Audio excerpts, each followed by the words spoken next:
Irmãos queridos, boa noite a todos, a graça e a paz de Jesus seja sobre a sua vida, seja sobre cada um de nós, e muito bom a gente estar reunido aqui nesse culto ao Senhor. Eu estou com essa voz aqui de locutor, porque uma gripe mal instalada e mal curada. Mas vamos que vamos. Quero convidar você para abrir a sua Bíblia no capítulo 4 de Atos. A gente está seguindo aqui esse texto maravilhoso, e eu vi a Seir falando aqui sobre o desafio missionário, a generosidade. Eu não combinei nada com a Seir, mas o tema de hoje é generosidade, a generosidade cristã. Isso, como diz um amigo meu, não é coincidência, é Jesuscidência, né? Então, abra aí a sua Bíblia. Hoje o texto é possivelmente um texto bem conhecido seu, é o finalzinho do capítulo, versículo 32, tá bom? Até o versículo 37. Esse texto possivelmente é um texto que você está familiarizado com ele. Da multidão dos que creram, era um coração e a alma.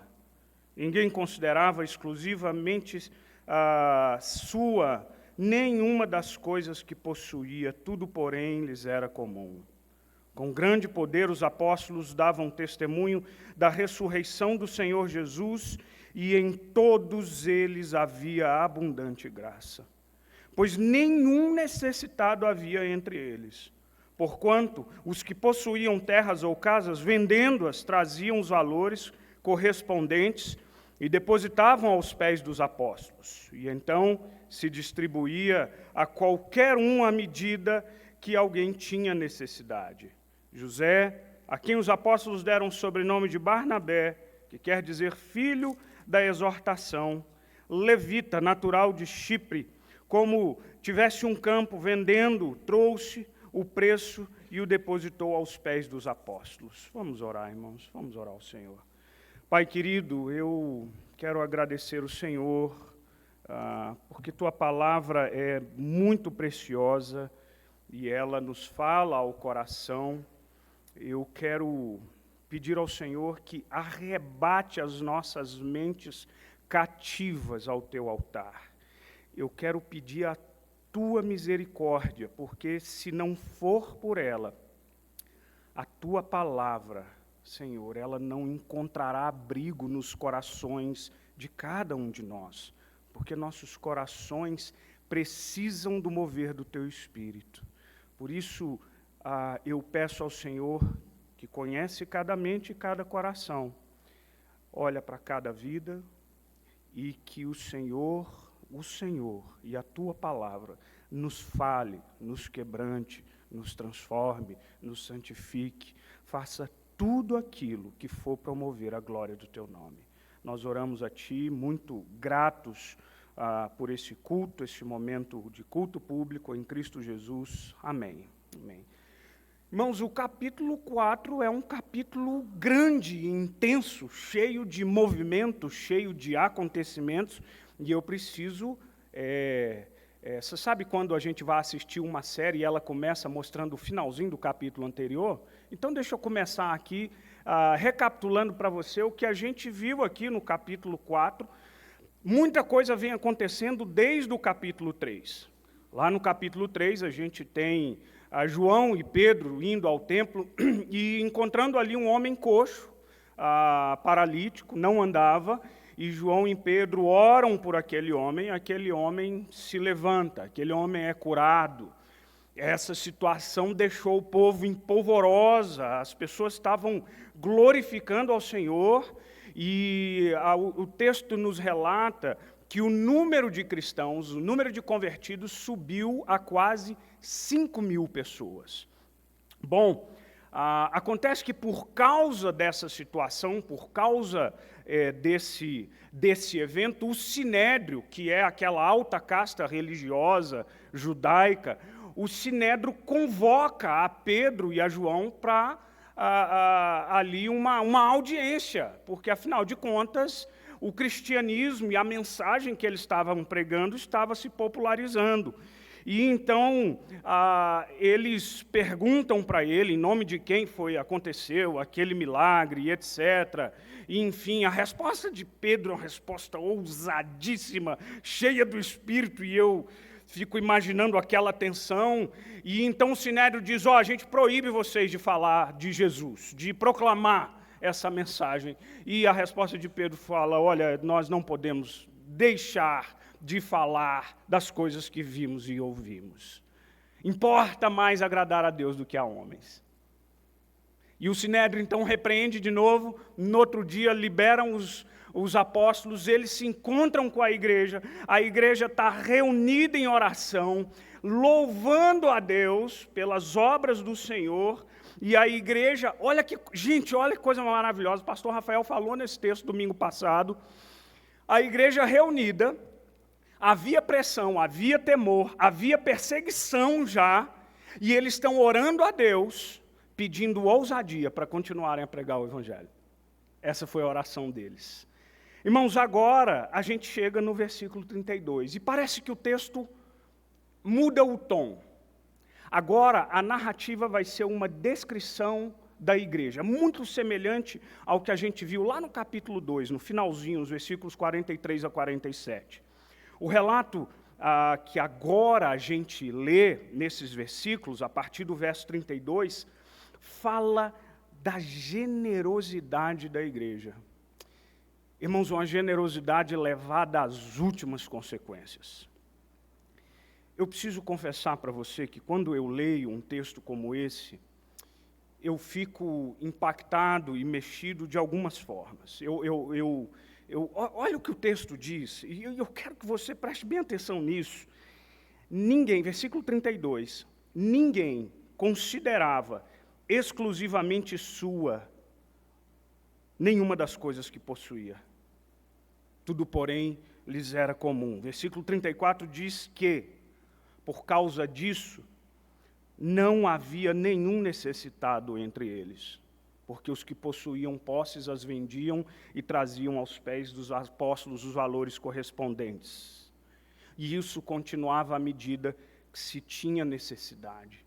Irmãos, quando eu leio um texto como esse, eu tenho a impressão de que, avaliando o meu coração caminha em direções opostas. Vou explicar por quê. Quando eu leio sobre uma generosidade tão radical, a minha tendência humana é de me afastar daquele exemplo, dizer assim, isso aí, o pessoal está vendendo tudo. Isso aí está... Generosidade assim não existe mais. Não há condição de que a gente... Não é possível um negócio desse. O meu coração é levado a pensar isso, porque quando eu leio um texto como esse, eu fico imaginando como isso seria possível. Por outro lado, há uma certa indignação, porque eu vejo quão longe nós, de uma forma geral, estamos de qualquer prática de generosidade. Irmãos, a gente precisa entender bem esse texto aqui. E não se preocupe, não precisa sair no meio do sermão, porque eu não vou pedir para você vender as suas coisas e trazer aos nossos pés aqui, tá bom? São outras igrejas que fazem isso, nós não, tá? Mas o que esse texto quer dizer para nós? O que o Espírito Santo e o que o Senhor entendeu, o que a gente entendesse, que a gente lesse aqui 2000 anos atrás, 2000 anos depois, sobre uma generosidade como essa. Eu simplesmente ignoro esse texto? Simplesmente eu deixo ele relegado àquele passado, dizendo, povo generoso assim não existe mais. Irmãos, para a gente tentar responder essas perguntas, eu quero olhar para essa generosidade, eu quero tentar desvendá-la e extrair princípios práticos e bíblicos para mim e para você aqui. Para que a gente saia daqui pensando e praticando, desejoso de praticar aquilo que a Bíblia nos diz. Eu não quero e não permita que o seu coração fique enredado em uma indignação cega ou num distanciamento frio. Porque as duas atitudes são improdutivas, não vão mudar o seu coração. Hoje eu quero olhar para a generosidade, eu quero olhar para os 3 aspectos da generosidade. De novo, sermão bem presbiteriano aqui, 3 pontinhos para você, tá bom? Primeiro, a gente vai falar sobre a fonte da generosidade. Segundo, a natureza da generosidade. Terceiro, o fruto da generosidade. Vamos começar com a fonte da generosidade. Por que é importante a gente entender? Antes da gente falar o que significa generosidade, é preciso que a gente entenda qual é a fonte da generosidade cristã. Qual é o fundamento? Qual é a base da nossa generosidade? Por que é importante a gente falar sobre isso? Porque a generosidade, embora uma virtude possível e todo ser humano é capaz do exercício dessa virtude, a generosidade cristã ela é peculiar. Ela tem algumas diferenças e a gente precisa entender. No versículo 31, esse nós não lemos ainda, nós já só a semana passada, o relato depois da igreja reunida, o versículo 31 dá uma informação importante. O versículo 31 diz, tendo eles orado, tremeu o lugar onde estavam reunidos, e todos ficaram, de que forma, irmãos? Cheios do Espírito Santo. Todos ficavam. Sabe lá no capítulo 2, versículo 42, um texto que a gente conhece, também diz assim, e perseveravam na doutrina dos apóstolos, na comunhão, no partir do pão e nas orações. Então, presta atenção, a generosidade, essa generosidade pulsante nessa igreja era, primeiro, fruto de uma vida cheia do Espírito Santo. Segundo, essa generosidade era uma generosidade instruída pela palavra de Deus. Então, vamos pensar, por exemplo, primeiro nessa generosidade como fruto de uma vida cheia do Espírito Santo. Você precisa entender uma coisa, ou se lembrar pelo menos. O Espírito Santo é a terceira pessoa da Trindade, é Deus habitando em nós. A gente vive em um contexto evangélico muito maculado por uma perspectiva equivocada do que é ser cheio do Espírito Santo.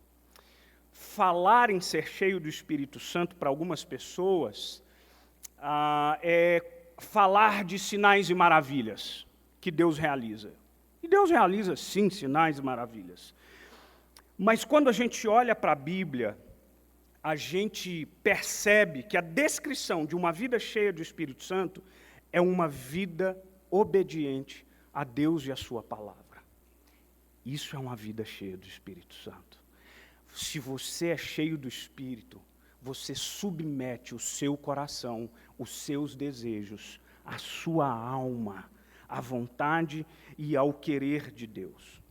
A melhor evidência de uma vida cheia do Espírito Santo não são os sinais e maravilhas.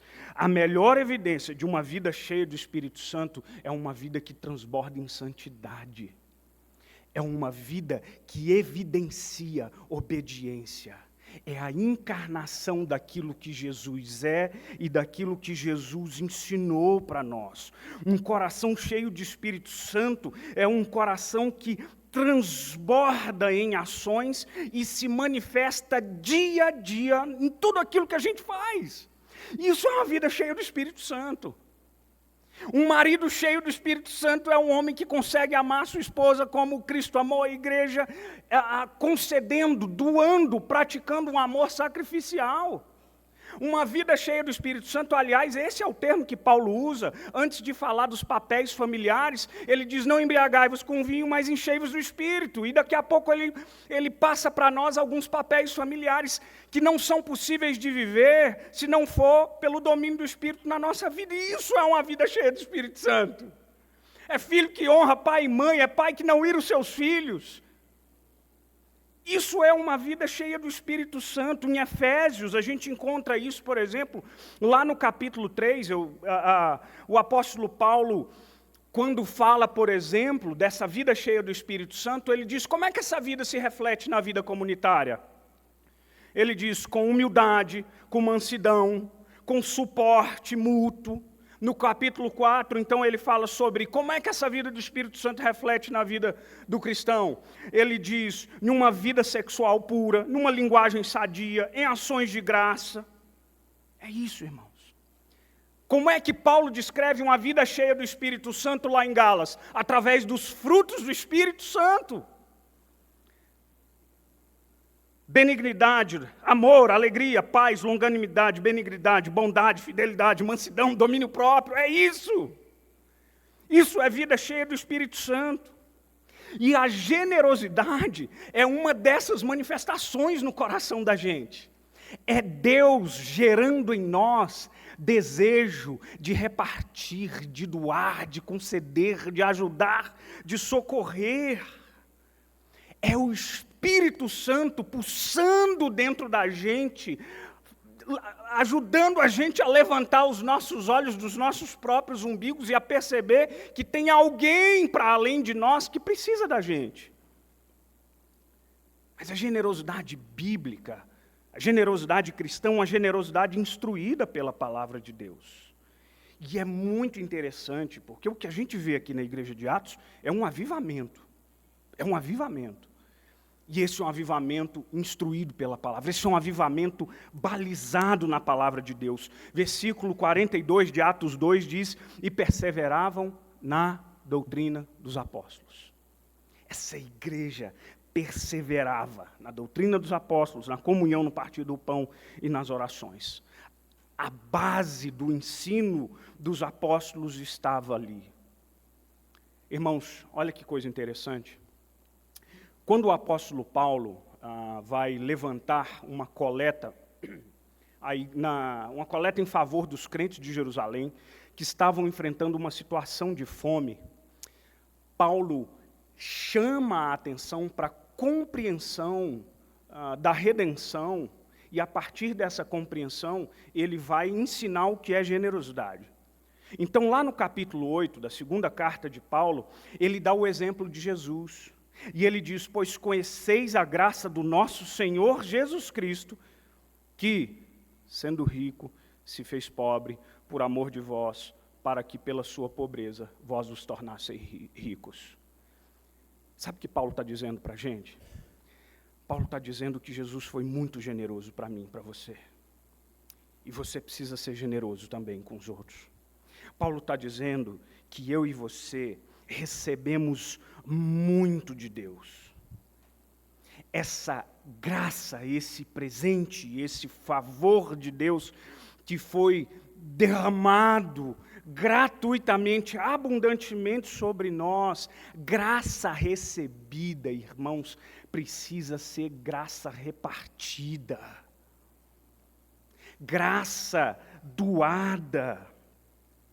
Agora presta atenção. A base do argumento de Paulo, ela é bíblica. Paulo está chamando a gente para olhar para a nossa redenção, e o que ele está dizendo para nós é que quem reconhece a graça recebida, vai praticar a generosidade. Irmãos, somente quem é grato é capaz de render graças, não é verdade?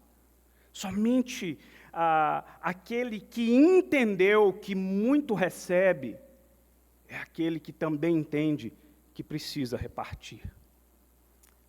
Irmãos,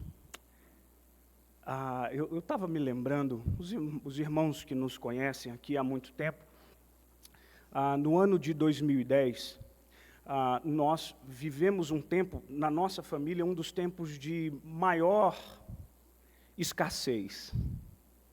Tem o tempo da fartura e tem o tempo da fartança, né, que foi o tempo que a gente viveu. Aliás, os primeiros anos de casados são sempre desafiadores. Aos jovens casais, não desanime, as coisas podem mudar, tá bom? Mas os primeiros anos de casado, amigo, é trabalho, é estudo, pouco dinheiro e bomba só. Sanduíche no bomba. Não dá para ser mais do que isso, assim. E nem todo fim de semana também. Em 2010, nós fomos para o Canadá. E a gente vendeu tudo o que tinha, porque eu ia passar um tempo estudando. E quando eu falo tudo o que tinha, era um Renault Clio, tá? Verdinho, pé durão. Era o meu bem mais financeiramente valioso. Mas é interessante que o preparo para a ida, Deus começou a nos colocar numa posição de vulnerabilidade. Para a gente economizar dinheiro, eu desaluguei o imóvel que a gente morava, eu fui morar com a minha sogra. Já é provação, irmão. Mas tadinha, Deus já a levou, eu acho que a provação muito maior era dela do que a minha. A minha sogra não padronizava, não, a bichinha era boazinha demais. Fomos morar, ia na feira, comprava um docinho, falei, esse docinho é do Adriano. E eu dizia, dá-lhe, sogrinha, isso aí. Mas era difícil. Aí, de repente, a gente viaja. 2010, janeiro de 2010, a gente chega no Canadá. E no início foi muito complicado, porque a gente tinha o apoio da minha família, que arcava com os meus estudos, e a Dani trabalhava, e eu precisava. Só que nos primeiros meses ela não tinha emprego. Então, tudo era muito incerto. Gente, eu me lembro que, então, eu estava com as meninas, Beatriz e Letícia, pequenininha, elas chegaram lá com 3 anos de idade. E a gente no shopping, só eu e as duas, não me lembro se a mãe estava. E aí as meninas viram aqueles brinquedinhos, sabe aqueles... Ai, gente, aqueles cavalinhos que a gente põe a moedinha, sabe como é que é? Aí elas viram um brinquedinho daquele, a Bibi viu e falou, pai, eu quero ir. Eu falei, não dá, filha. Papai, mas eu quero ir. Eu falei, papai, não tem dinheiro. Gente, ela enfiou a mãozinha assim no bolso aqui, arrancou 5 centavos, falou, eu tenho dinheiro. Ai, filha, esse dinheiro não dá. Gente, a gente voltou para casa. Eu falei, Deus, não é legal. Não é legal não poder. Foi um tempo em que a gente precisou da generosidade de muita gente. Mas receber a generosidade do outro, eu me sentia como Elias recebendo comida dos corvos. Receber a generosidade de irmãos e amigos queridos me ajudou a compreender a riqueza da generosidade de uma forma muito diferente. Quando a gente voltou para o Brasil, na correria, a Dani precisou voltar 2 meses antes, foi morar com meu cunhado, precisou matricular as meninas na escola, meu cunhado pagou ali a matrícula e os 2 primeiros meses de mensalidade.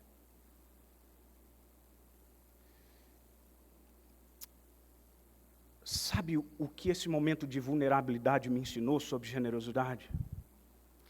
Me ensinou que na escassez, na ausência daquilo que eu não tinha, eu entendi muito facilmente que tudo que eu tinha vinha da mão de Deus. Ainda que 5 centavos do dinheiro daquela menininha.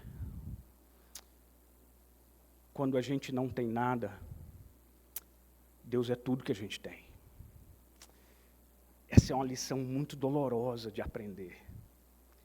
Mas quando a gente aprende que tudo que a gente tem é Deus que dá, a gente não consegue viver uma vida só para reter, acumular. Porque não é meu, é graça bendita e amorosa que doa, que concede, que abençoa, que nos ajuda.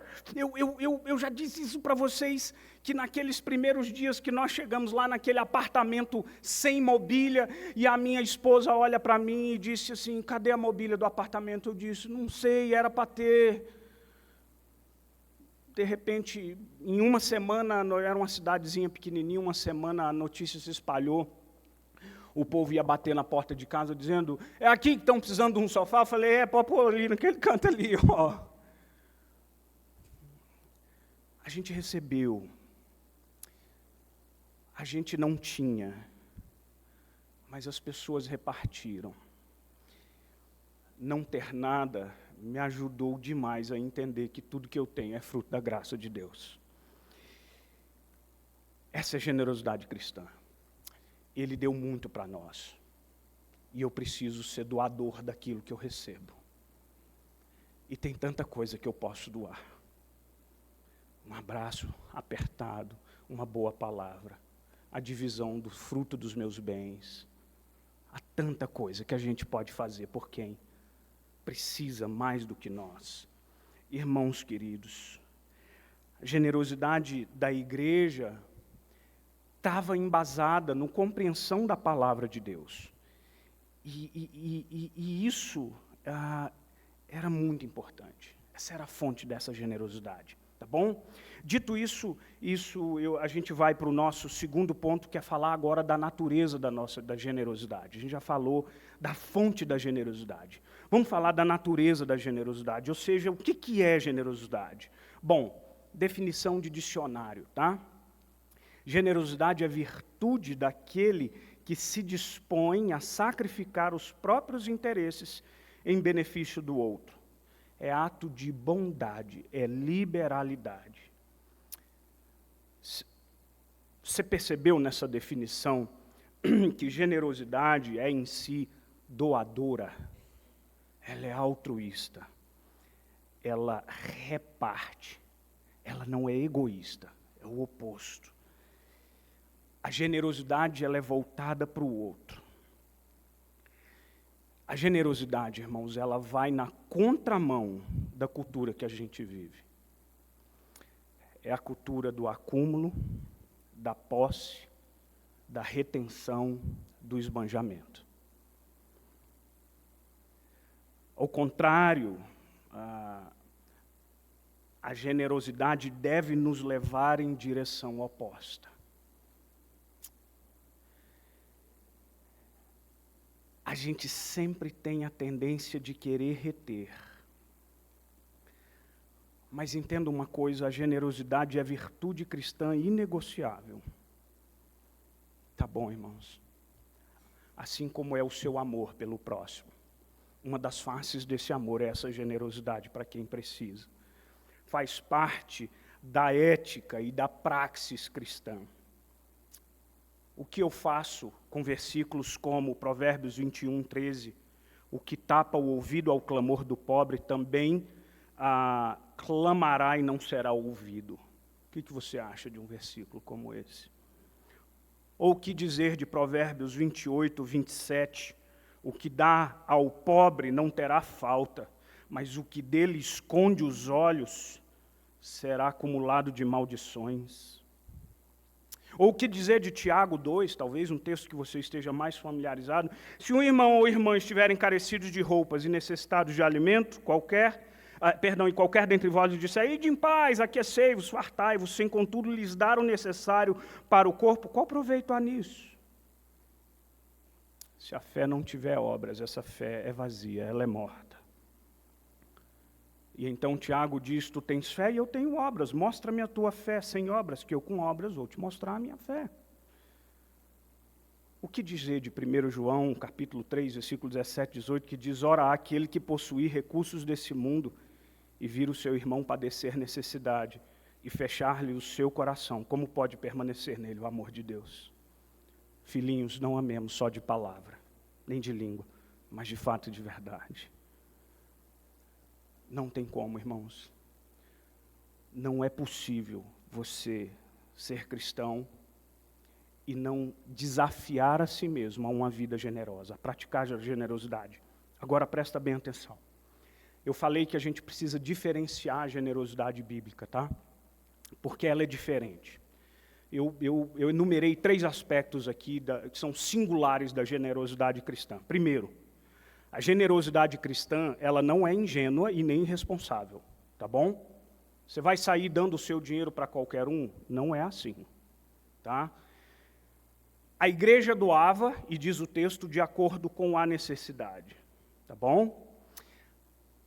Pastor Rafael comentou alguns textos de manhã aqui, achei muito legal, fazendo alusão ao dia do trabalho.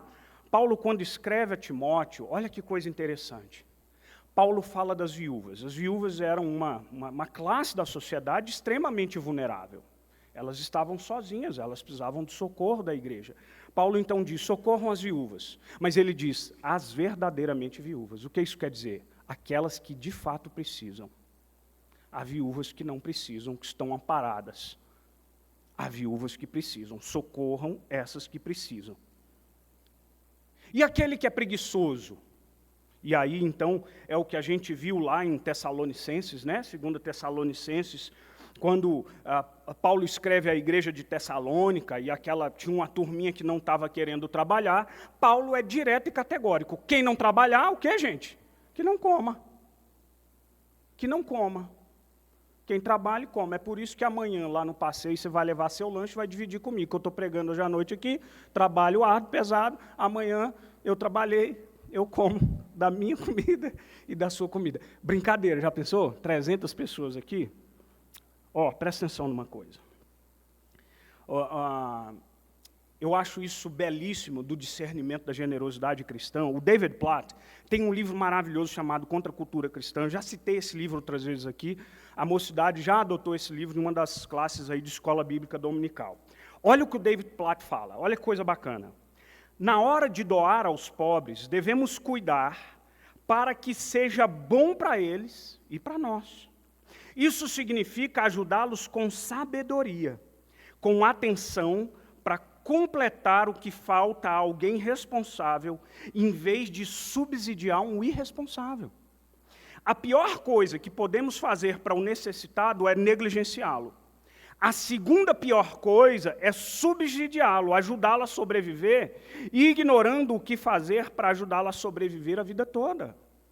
A Escritura, ele conclui, a Escritura não nos chama a salvar os preguiçosos da pobreza. Olha só que coisa interessante. E aí isso me leva a uma segunda característica da generosidade. A generosidade cristã, ela não vitimiza o necessitado. E esse ponto ele é muito importante. E eu preciso dizer para você, que você tem a sensibilidade de entender que a gente vive num mundo caído, quebrado, marcado pelo pecado. Portanto, um mundo injusto e desigual. Há pessoas que têm condições melhores que outras pessoas e, portanto, chances melhores do que outras pessoas, tá? A gente precisa reconhecer isso. Agora, presta atenção. A gente não pode desconsiderar que há um aspecto da pobreza que está relacionado à preguiça, à apatia e ao comodismo. E, às vezes, é difícil a gente encarar isso. Irmãos, a gente precisa questionar, por exemplo, quando a gente fala, ora, é óbvio, e nós precisamos desejar e lutar por justiça social, mas a partir de uma cosmovisão bíblica. Por exemplo, uma cosmovisão marxista, ela interpreta o mundo entre oprimido e opressor. O que eu vejo, o problema disso é que há uma relação constante, e não importa qual seja a sua situação, ela se justifica no fato de que você é oprimido de alguma espécie. Isso não pode segurar, ou isso não pode atrapalhar o seu desejo e a sua luta e o seu empenho por mudanças. Eu não estou dizendo que isso seja fácil, mas o que eu estou dizendo é que a generosidade cristã não vitimiza o necessitado. Terceiro aspecto da generosidade cristã é que a generosidade cristã não reduz o indivíduo às suas necessidades físicas. E aqui é preciso dizer uma coisa muito importante. Irmãos, a gente defende, a gente fala aqui na igreja, a gente luta para praticar isso, que a gente precisa sim se preocupar com as necessidades físicas do ser humano. Ponto. É fato.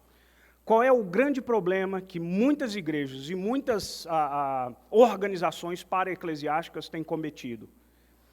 Eles estão bastante preocupados, e isso é louvável, estão bastante preocupados com o socorro da necessidade, mas eles deixam de lado a proclamação do Evangelho.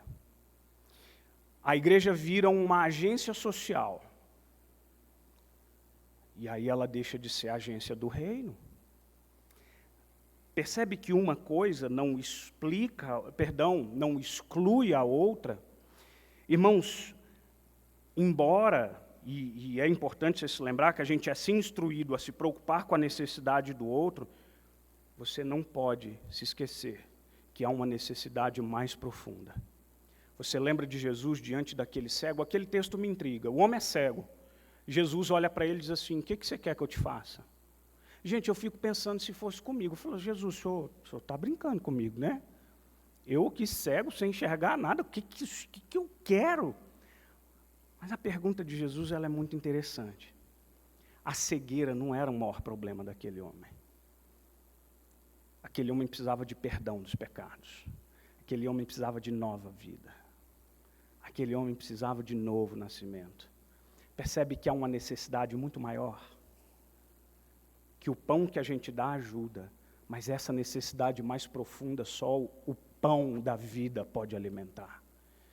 E a igreja é portadora desse pão. E ela não pode se furtar de proclamar que Jesus é quem mata essa sede profunda da alma e mais ninguém. Eu e você não podemos deixar de falar das coisas que vimos e ouvimos, daquilo que a gente já experimentou, daquilo que a gente sabe, que a gente precisa partilhar. A gente não pode se furtar a isso. E aqui então eu te pergunto, você é generoso? Algumas dicas para você perceber a sua generosidade ou a falta dela. A Seir trouxe aqui estatísticas assustadoras. Mas presta atenção como você lida com seus recursos. Como é que você usa o seu dinheiro e os seus bens? Deixa eu ler uma frase aqui do C.S. Lewis, porque pode ajudar a gente a responder essa pergunta no nosso coração. C.S. Lewis diz assim: não creio que seja possível definir o quanto devemos doar. Receio que a única regra segura consista em doar mais do que conseguimos poupar. Em outras palavras, se o nosso gasto com conforto, objetos de luxo, diversões e etc., e eu faço um parênteses que a priori não há problema em você gastar com diversão e etc., mas se os nossos gastos com essas coisas estiverem em pé de igualdade com o padrão vigente com pessoas que não são cristãs e que têm a mesma renda do que nós, você doa muito pouco. Porque o padrão e a exigência para você é muito diferente. Então, a C.S. Lewis diz assim, se não sentimos no bolso as nossas doações para a caridade, se elas não nos incomodarem nem um pouco, eu diria que elas são insignificantes demais. É preciso haver coisas que gostamos de fazer, mas não podemos fazer porque os nossos gastos com caridade às vezes nos impedirão de fazê-la. Estou com a grana aqui sobrando. Pode guardar? Guarda. Mas você pode doar alguma coisa? Você pode socorrer alguém? Você consegue lidar com isso e perceber que tem pessoas... Às vezes a gente precisa visualizar a ausência ou a carência para que a gente perceba que ela é existente, porque, como diz o ditado popular, o que os olhos não veem, o coração não sente. Eu brinco que a primeira vez que eu fui para Piauí, lá em Santa Luz, visitar um campo missionário, cidadezinha pequenininha, e eu fui tomar banho de caneco, eu acho que foi a primeira vez que eu agradeci a Deus pelo meu chuveirão Lorenzetti. Mas eu nunca tinha agradecido a Deus, porque eu nunca havia sentido falta de um chuveiro Lorenzetti. E aí, de repente, eu vou visitar algumas casas, e eu entro na casa daquela senhorinha piedosa, crente, que apanhava do marido, e que faz um prato enorme de arroz e feijão para mim, e eu já tinha comido nas 4 casas anteriores que tinha passado, mas não tive a coragem de recusar, e eu orei ao Senhor dizendo, abre espaço aqui, Senhor. E comendo aquele gostoso feijão com arroz,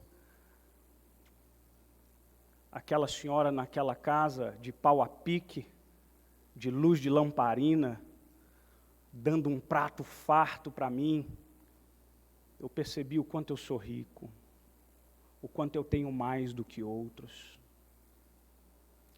Essa mulher que só ia na igreja quando o marido estava dormindo, porque se ele tivesse acordado, ele bateria nela, ela não podia ir. Visualizar a falta ou a carência ajuda a gente a perceber quão rico nós somos, irmãos. Por fim, Terceiro, o fruto da generosidade. Qual é o fruto da generosidade? A gente está caminhando para terminar. Nancy Pearcey escreveu um livro chamado Verdade Absoluta. Ela conta a história de um jovem, de um homem chamado Tony. Tony foi criança que cresceu em um lar chamado cristão. Um lar cristão nominal. O pai de Tony era um homem abusivo, violento. Batia severamente, com socos, naquela criança. A vida e a infância de Tony foi difícil, e na sua adolescência ele estava convicto de um desejo. A vida não valia a pena, ele tiraria a sua própria vida. Mas ele tinha um certo temor. Não quero ir para o inferno. Então ele disse assim, eu vou buscar responder as perguntas acerca da existência de Deus, não porque ele estava disposto a fortalecer sua fé, mas porque ele estava disposto a pegar provas daquilo que ajudaria ele a cometer o suicídio. Ele queria se livrar do medo de se matar.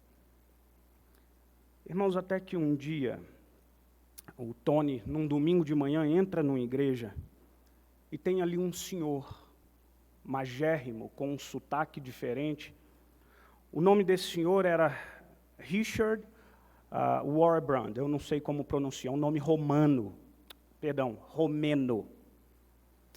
Richard foi um pastor romeno que tinha acabado de sair, ou tinha saído há pouco tempo, de uma prisão por causa do regime comunista. Sabe qual a razão dele estar preso? A fé que ele professava. De repente, Tony viu aquele homem falando com muita paz e falando com muita serenidade sobre aquilo que ele viveu na prisão. Dos anos vividos, 3 desses anos foram passados numa solitária. Richard conta que os prisioneiros eram marcados com ferro quente, pendurados de cabeça para baixo, enquanto os seus pés eram queimados até ficarem carne viva. Tony disse que enquanto aquele homem falava, ele percebia cicatrizes no pescoço. Richard escreveu um livro, tem em português, chamado Torturado por Cristo. Para completar a crueldade, os soldados pegavam os prisioneiros cristãos e, como demonstração da sua maior impiedade, eles faziam brincadeiras com aqueles presos, oferecendo para eles a Santa Ceia, que ao invés do pão eram fezes e ao invés do vinho era urina.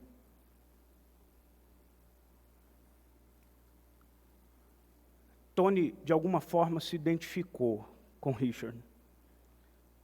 Ele disse, em uma proporção muito menor, eu fui vítima de violência.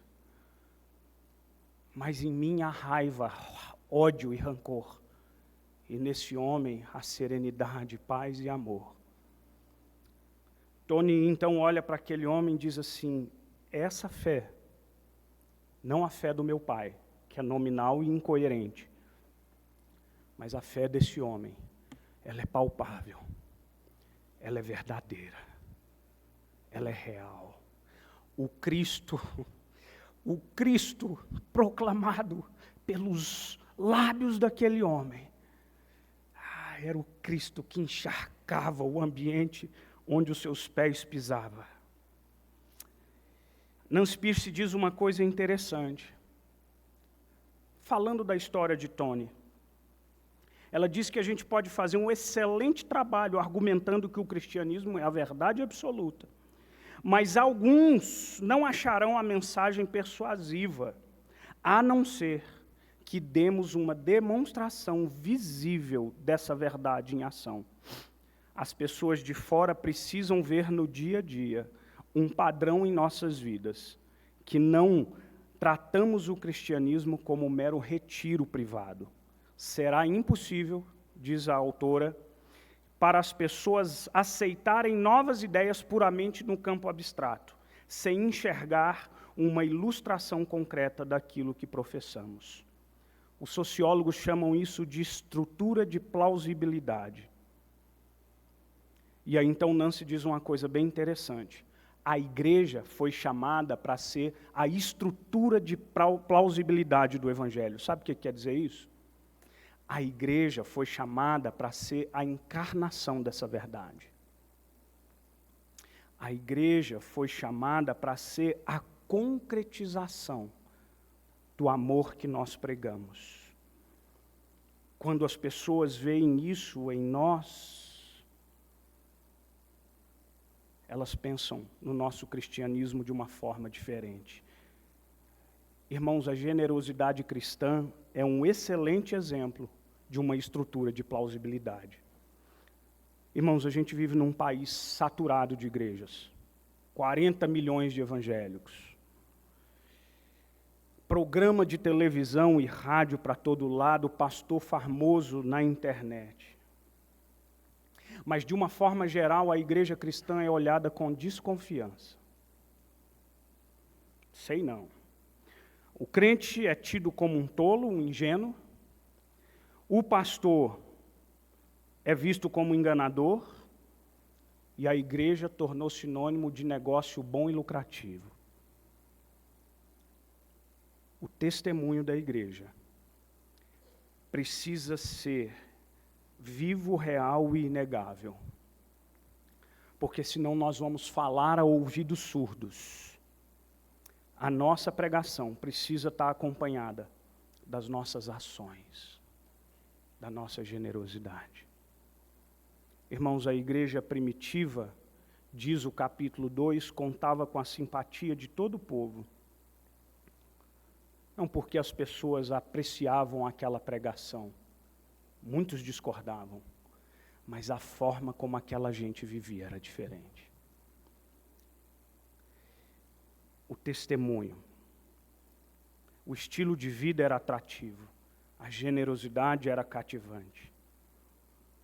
O imperador Juliano, início do século III, foi um grande perseguidor do cristianismo, e ele é chamado de Juliano o Apóstata, aquele que abandonou a fé. Há um relato do imperador Juliano dessa época, escrevendo para alguém e falando por que o cristianismo, a despeito das lutas e de ser tão perseguido, o cristianismo não parava de crescer. Olha o que diz o relato aqui do imperador Juliano. Os cristãos são caridosos para com todos, não apenas com os seus pobres, mas com os nossos também. Tertuliano, um dos pais da igreja, dizia que o testemunho daqueles que estavam fora da igreja, embora não concordasse com a fé cristã, eles diziam: vede como eles se amam. Cipriano, que foi bispo de Catargo, hoje é região da Tunísia, ano 250, eles sofreram uma grande epidemia. Essa epidemia se alastrou pelo norte da África e subiu, chegou à Grécia, chegou a Roma. Contabiliza-se, que quando essa epidemia chegou a Roma, ela matava 5.000 pessoas por dia. Sabe o que Cipriano fez? E é preciso que você saiba que a igreja de Catargo sofreu perseguições. Cipriano, líder cristão da época, convoca os cristãos e disse: as pessoas estão indo embora, fugindo da doença. Nós vamos ficar e a gente vai cuidar desses doentes aqui. Cristãos ou não, que concordam ou não com a gente. A igreja cresceu. O nome de Cristo foi proclamado. E um testemunho maravilhoso fora dado. Sabe por quê? O fruto da generosidade dessa gente, irmãos. O amor professado era amor vivido. Essa igreja, mais do que cresceu, essa igreja transformou o mundo. A gente termina aqui e eu quero desafiar você, porque quando a gente ouve desafios como esse, eu disse no início, ou a gente se afasta dele e diz assim: não é bem assim, cuidado com as suas racionalizações, as desculpas que você vai dar ao seu coração para você continuar sendo não generoso, eu não sei o que você vai se justificar. Mas o fato é que a igreja cristã precisa ser diferente, irmãos. Mas essa diferença precisa começar no seu bolso. Precisa começar com você. Precisa dar início na sua vida. Porque não há como a gente escapar dessa generosidade que Deus nos chama. Essa igreja cresceu. Um nome que é citado aqui é Barnabé. Nós vamos descobrir quem é Barnabé lá na frente. Você sabe quem é, não sabe? Era seu nome Barnabé, natural de Chipre. Aí vocês continuam, né? A música ela é boa. Esse Barnabé aqui, ele doou tudo que tinha. Ele era filho da consolação. Ele foi o primeiro a abraçar o apóstolo Paulo. Foi exemplo de generosidade que eu e você precisamos imitar. Vamos orar ao Senhor. Pai querido, Senhor, olha para nós e tira de nós as durezas do coração, as desculpas, as racionalizações, as autodefesas que querem nos impedir ou blindar os nossos corações da generosidade. Abençoa a cada um de nós, para que a gente entenda que quem de Deus recebe precisa ser doador daquilo que Deus dá, repartidor. Quem recebe dádiva precisa viver de forma dadivosa. Quem recebe graça precisa viver de forma graciosa. Quem de Deus recebe precisa dar para aqueles que são de Deus, precisa repartir. Mão no ombro, cuidado, suporte, amor, bens. Que o Senhor nos ajude para que a gente ame de fato e de verdade. Abençoa cada um em Cristo Jesus, nosso Senhor. Amém, Pai. Sai, Marquinho, aí, ó. Gente, eu pedi para o Marquinho, a gente já vai... Marquinho, vamos cantar, vamos não, canta essa música para a gente, que é a música baseada nesse texto aqui, de Atos, que fala dessa unidade da igreja bela, tá bom? Da multidão dos que creram era só um coração.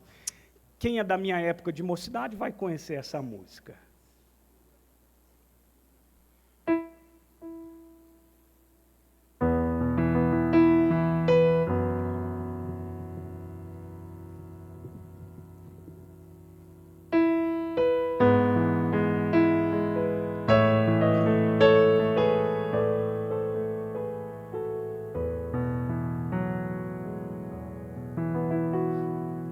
Da multidão dos que creram, era só um coração e alma, uma somente,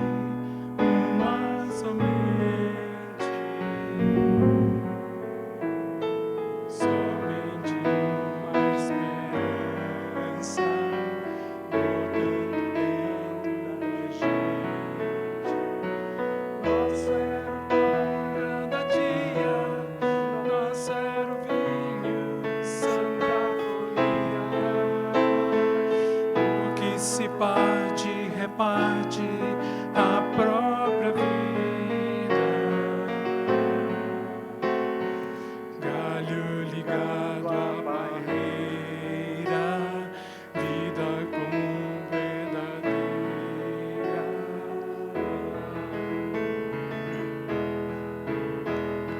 Sempre grande poder, curas, milagres de Deus. Sempre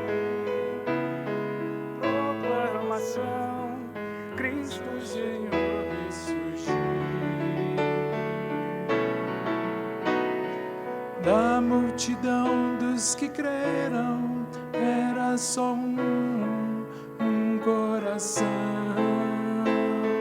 e alma, muita alegria, singela vida.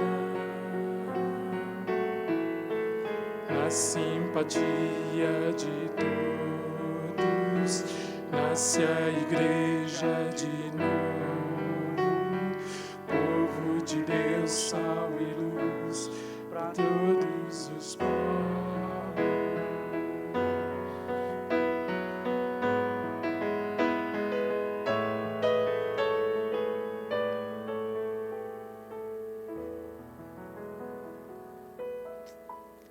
Amém.